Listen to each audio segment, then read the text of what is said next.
दोस्तों आज आपको ग्रेप्स की एक बहुत ही ज़बरदस्त वैरायटी दिखाने लगा हूँ। ये वैरायटी है मस्कत हैम्बर्ग। ये फ़्रेंच वैरायटी है और ये हमारे इदारे बरानी एग्रीकल्चरल रिसर्च इंस्टीट्यूट चकवाल में लगी हुई है।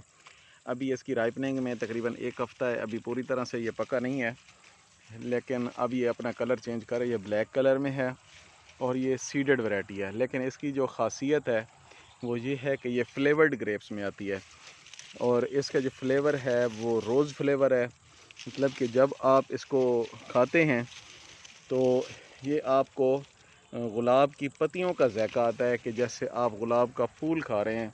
और इंतहाई जूसी वैरायटी है, बहुत मज़ेदार है। ये सीडेड वैरायटी है, लेकिन इसमें जो प्रोडक्शन है और इसका जो फ्लेवर है वो इसको बाकी वैरायटीज़ से बहुत ज़्यादा यूनिक बनाता है।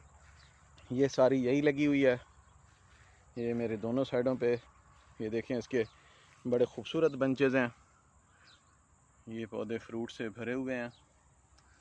बस ये तकरीबन 1 हफ़्ते तक ये फ्रूट रेडी हो जाएगा।